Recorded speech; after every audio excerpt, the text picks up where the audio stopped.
Hi, welcome to my YouTube channel.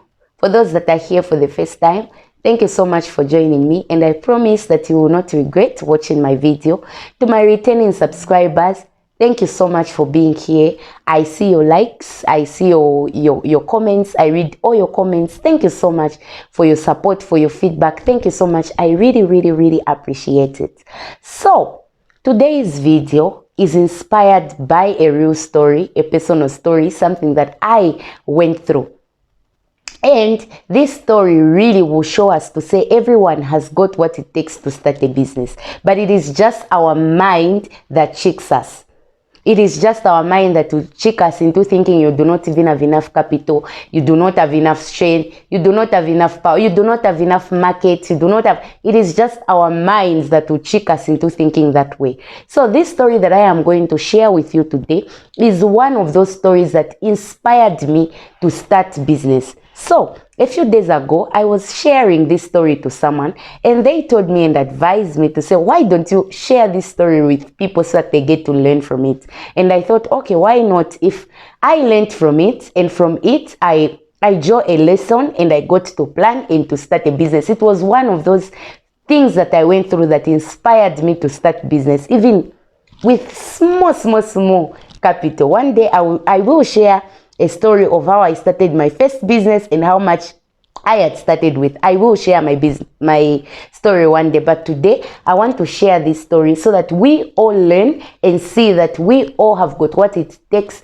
to start a business. It is just our mind, again, that just tricks us into thinking that we are not good enough, we are not there yet, we do not have the capital, especially the capital part. Everybody will give you, I could have started a business, but I don't have capital. I could have started a business, but I don't have a capital. So stick with me throughout this video, and I will show you to say everybody has the capital that they need to start the business. Everyone has.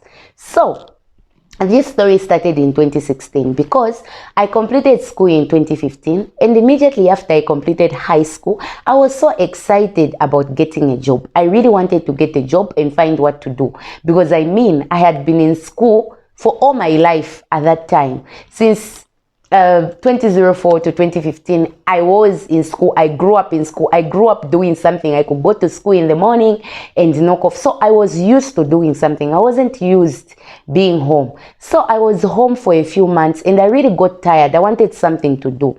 So I started searching for a job. I started looking for a job hunting. That is a job on its own. So I started looking for a job, and one day I came across this poster. It was an advertisement, or rather a brochure, where they had written to say they were looking for waiters, waitresses, and garden boys, and all those things. I'm sure you have seen one of these posters, like, I think they just stick them everywhere. So I saw that, and there was a phone number there. So I got the phone number and I called the person, of which they gave me the location and the date when I was supposed to meet them. So I went there with my results and the application letter. I was really ready. So I went there and they did the interview, and they told me to pay a 20 kwacha for application form, a 20 kwacha, of which I paid. It was just the 20. I wasn't that broke. So I paid the 20 kwacha, and they gave me another date that I was supposed to go and see them again. So I went back home, and on that date, I went back there to see them. And that man gave me a location to go and meet another man, because now the story had changed. He wasn't the one that was looking for workers now, but was the owner of a consultancy firm. So he had to connect me to this man that had a company that was looking for these workers. So he told me that he had taken my results there, and he had taken my applications, and apparently they liked my results. So the job of a receptionist was there, secured for me. But before he can give me the location and the number, I had to give him 350 consultation fee, because it is a consultancy firm. So I had to pay him a 350 consultation fee, of which I said, okay, let me go home and look around. I'll come back. He was like, take your time.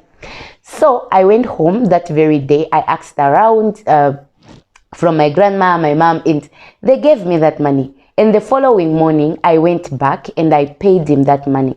after that, he gave me a location that was in Bible, at Bible House along Freedom Way. I'm sure that place is still there. I don't know though, because that was 2016. It's been some years. So I went there, and when I got there, there was a lot of us. So before we could enter the building, we were just outside and we were discussing, asking each other why we were there. And almost all of us were there for the job of a receptionist, one company. So we didn't know how that was possible. I had confidence, however, in my abilities. I had confidence in my results. I had confidence. I knew I was going to pass this interview. So we went there and we went into the building.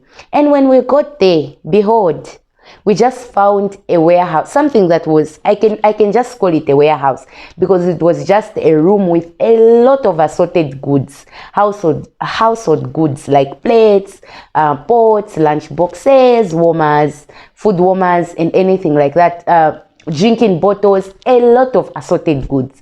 And there were other people in there that had started some months before. They were there. So when we got there, and we then started to interact. So okay, so how does this company works?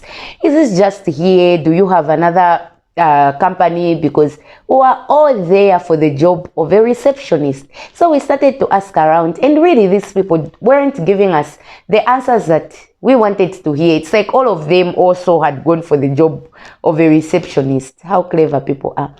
So we started waiting until after an hour or so, the boss came in, who was the owner of this warehouse apparently. So he came in and he started to give us sort of a training before he could even ask us the names, because we were new there. Before he could ask us the names or write our names down or anything, just formal, to prove that you've gone to a company and you have gotten into employment. He didn't do any of those stuffs really. So he came and he started giving us a training. If you meet people, this is how you introduce yourself. This is how you introduce the products. This is how you convince them to buy. This is how he literally taught us about how we were going to sell in the fields, I mean. So I was there still wondering, to say I came here to work as a receptionist. What is happening? But then I had to keep my cool, because I was new there and there were a lot of other people. If he chased me out of there, he really had nothing to lose. That was what I was thinking in my mind. So I had to keep my cool. We waited there until he trained us. He gave us the training, and it took for over an hour.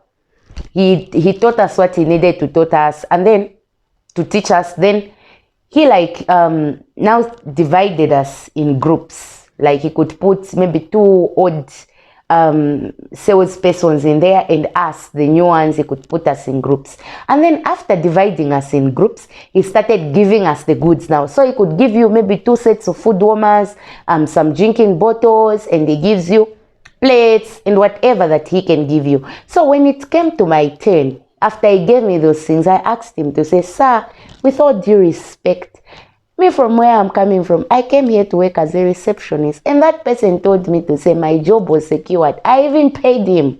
So I did not come here for this. So that man was polite. He told me to say, "Oh, it's clever of you to ask. So here there is a process. You can't just come and become a receptionist, because it's a lot of people that want this job.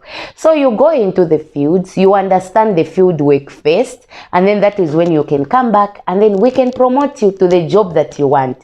So hey, I needed a job and I had nothing to do, and there was potential of me getting employed as a receptionist, the job that I wanted. So what happened? We went into the fields and we went to sell for the whole day. We could go around in people's offices, we knock, we enter, we introduce ourselves, we introduce the products, we tell them about the products, and some people could buy, of course, as expected. Some people could not.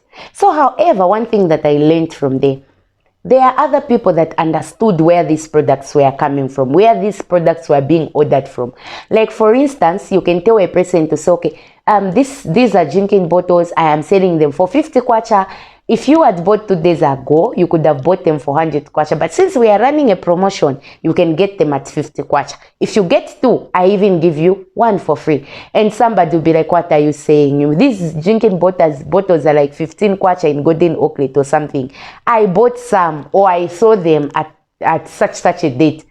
They are in there. So for this, they will cost me 35 kwacha. So what do you mean if I buy them at 50 kwacha, 3, then it's a promotion? So we could receive such responses, and really we could just be like, thank you, and then we go to the next office. So when I went home, I started to think about it. Oh, so this man gets these things from Golden Oaklets and other shops because they were telling us about them. The second day, I again went because the idea of business had not clicked in my mind yet. Mine was to work hard so that I finally get the job of the receptionist. So I went there, and this time around I was given something like bed sheets and curtains and other things like that. And I started to go in offices. People that did not know where these things were coming from were really buying. But those that knew were like, no, this is just from such a shop and you can get them for this much. What do you mean it's promotion? So that would really open my mind. And I was like, oh, so these things are this cheap. This man gets things from just town, from just this shop and this shop. So it was really mind-opening. So I went there. I went into the fields for 3 days, but I got tired because it wasn't an easy job. We had to work from morning to somewhere afternoon, 16, 17, when they close the offices. That's when we go back on foot again. And we weren't even given money for lunch. You had to make sales first. Until you sell something, that's when you get a certain amount to have lunch. And that lunch, you have to eat it in a group. So it was really tiring and I did not manage. So I stopped after 3 days.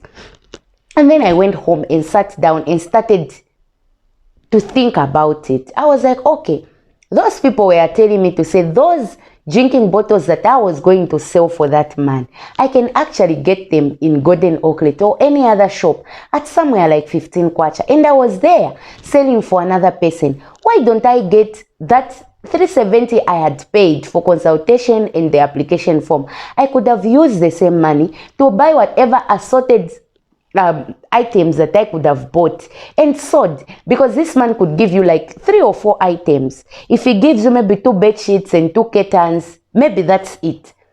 So he could give you like 3 to 4 items, because again, he had to think about, I think, security issues, and again, the fact that we were walking on foot. So he gave you like just 3 to 4 items, which I could have bought in the 370 and remained with change and sold on my own business and make my own profits. Yeah, but I was selling for another person just because my mind had told me to say a job was better. Just because my mind told me that to find a job or to work was more secure than to do a business. So I went home and I really thought about it. And after that, that is how I started to look for these small amounts and do bits of piecework to look for my capital. And with 1,200, I managed to start my business. 1,200. I will share in another video how exactly I did it, because this 1,200 that I'm talking about, I did not even order here in Lusaka, but I went to Nakonde to go and order with my friend. So yes, it is possible. 1,200. The time I was going, people thought I was crazy, but I knew what I wanted to do, and I went there and I ordered and I came and sold. So I will say this in another video, but the purpose of this video was to show you that you actually have what it takes to have a business. It is just your mind that is playing tricks on you. It is just your mind that is telling you your capital is too small. No, you can't do this, you can't do this, you can't do this. It's just your mind that is doing this. If you want to start a business or anything that you want to start, really it starts with the mind. You have to start by changing your mindset first. You have to start by changing how you think first. And it really has little or nothing to do about what is actually in your hands. When you are determined to raise this money to start a business, you will raise it. You can agree with me today that you will find somebody buying a smartphone for 2,000 kwacha, a smartphone that they will be using to just scroll through Facebook and really do nothing with it. But if you tell them to say, let's start a business, they'll tell you, I don't have capital. oh, I've got this business idea. If you have got a 2,000, we can start from somewhere. They'll tell you they don't have capital, but they managed to buy a smartphone for over 2,000 kwacha. Some people will buy shoes for over 500 kwacha, and yet if you tell them about a business, they will tell you to say they do not have capital. These businesses that you see today started from somewhere. These businesses that you see to be big today started from somewhere. Other people that started business did not even have any monetary capital. They just used their skills and they were just creative enough to find something and build a business. So whatever you have on your hands right now is enough to enable you to start a business. Whatever you have right now as we are speaking is enough to enable you to start a business. I gave somebody an idea of face masks. I told them to say, they told me they had 100 kwacha and they wanted something to do.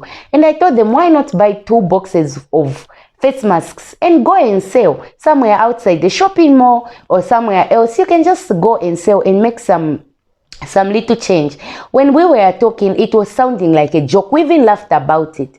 And a few days later, there was an event that happened at Heroes. I don't know, it was something called Africa Must Think. I went there and I found this person at the gate selling face masks.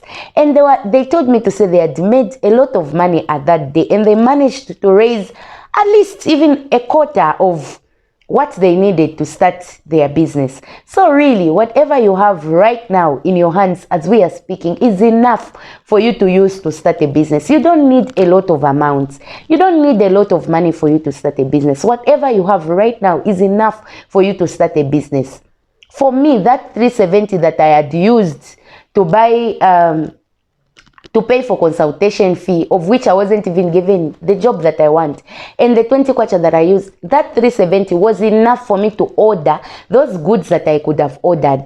It was enough for me to get maybe 2 sets of curtains and bed sheets to go and sell as my own business. And moreover, people would have supported more if it was me, because I could have maybe been giving them the purpose why I'm trying to sell, the money that I'm trying to raise. I could have sold, but I went there and paid people to look for a job for me, of which they did not even do.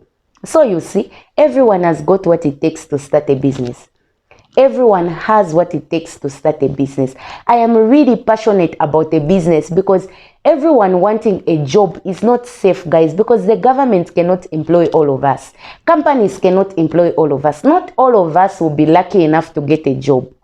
We will get the education that we need, but maybe we will not find a job. Then what will be the next? What will be the next plan? Not all of us, not everybody that graduated from a teaching school will get a job as a teacher. Some people have been applying for years and they've not been deployed yet. Not everyone that graduated from nursing school will work as a nurse. Some people have been applying for years and they haven't been deployed yet.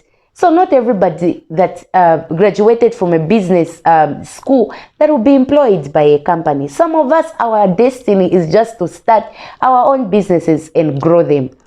So it is high time that we accept to say the government cannot employ all of us, to say companies cannot employ all of us. Moreover, we should be the people that we will start companies that will employ other people. Why don't we have such goals?